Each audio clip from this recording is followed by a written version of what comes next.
Hey everybody, welcome back to our channel. So today is going to be another dedicated plant video I wanted to share today. I kind of wanted to make this video just because we're going into a new year, 2020, so happy New Year's everybody. So I kind of want to make this video for anybody that is looking to find a new hobby for the new year, or maybe is trying to branch out into the plant community for the new year. I do really recommend to do so because it is such a great healthy hobby. It's one of my favorite things to do and it makes me so happy.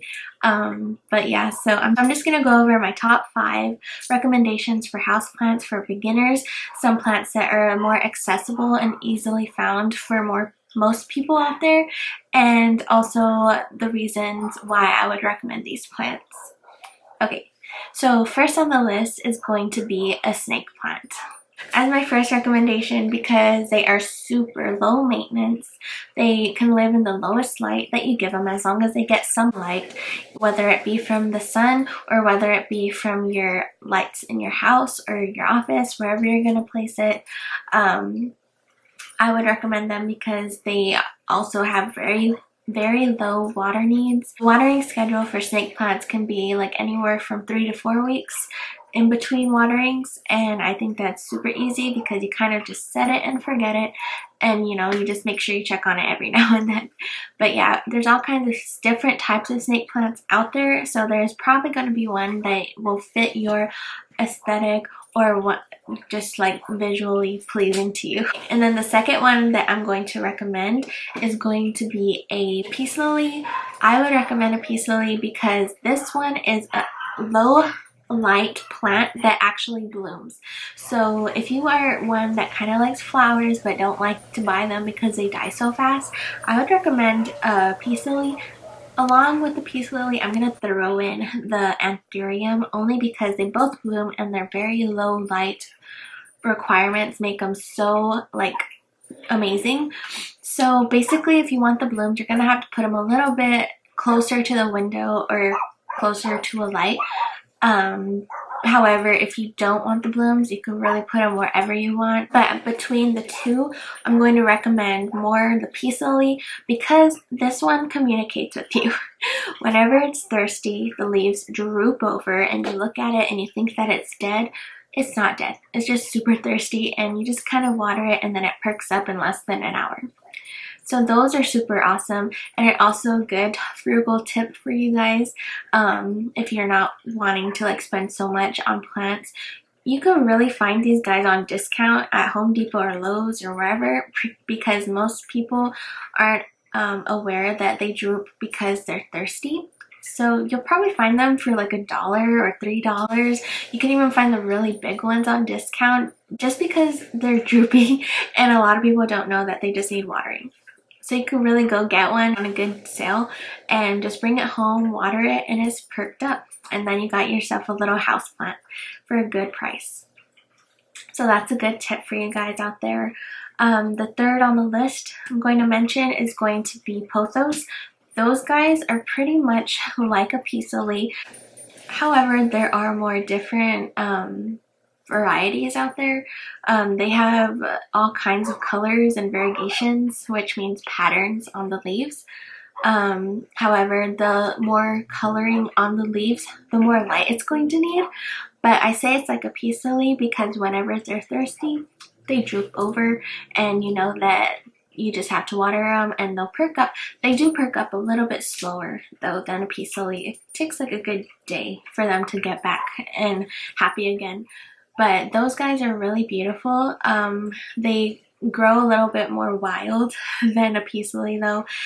Peace lily you could put pretty much on a tabletop or on the floor or something like that. But a pothos, they kind of grow like crazy. They vine, and they could be really large hanging baskets with the vines, or you could have them climbing along your wall.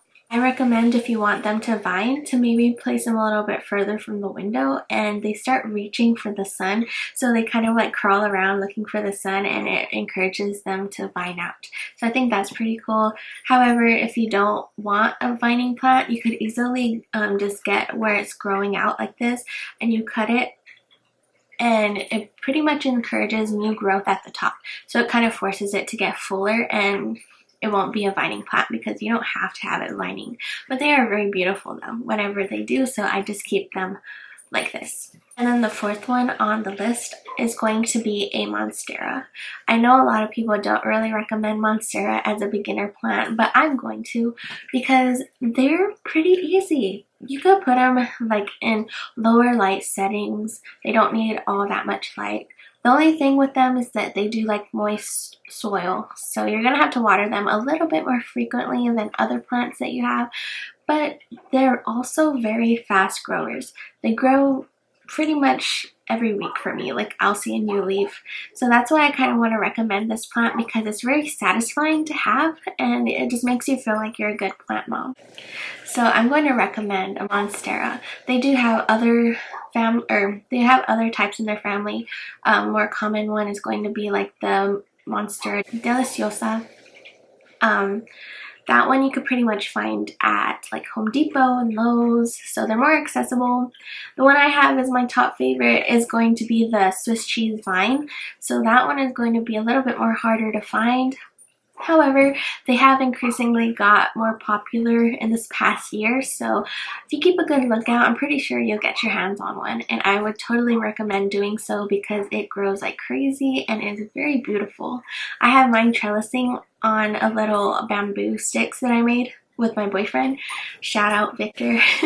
But he did a really great job because it's kind of hard for me with my nails to tie things, but he did a really great job on helping me make the little ladder.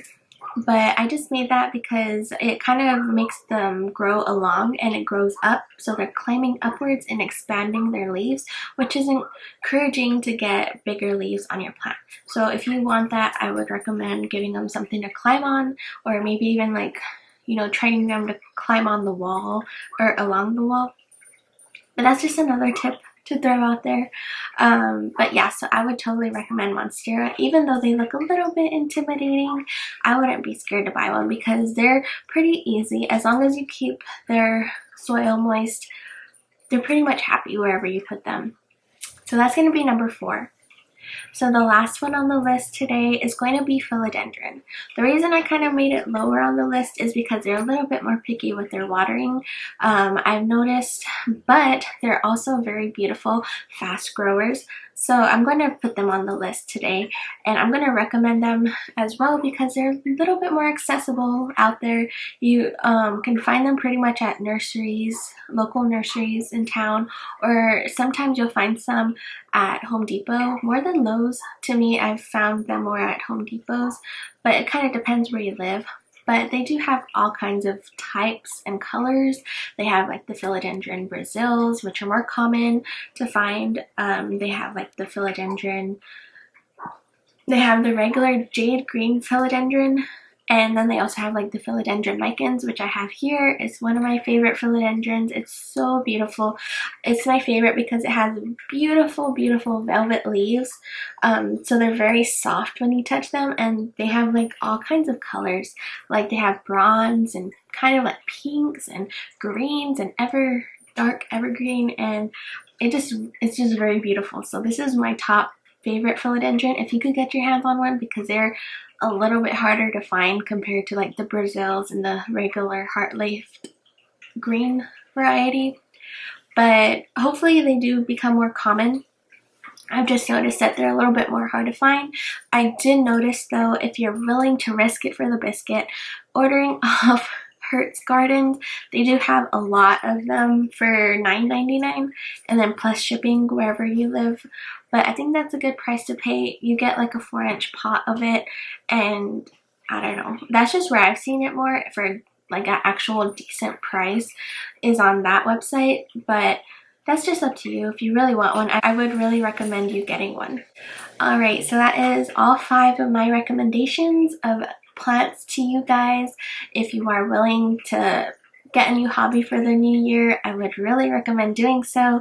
They clean the air, they keep you healthy and happy, and they're very satisfying to you. And just make sure whatever you do, whenever you get your plant, make sure you have the requirements they need before you bring them home, because if you don't that's just going to be automatic disappointment, and you're probably going to discourage yourself from getting another one.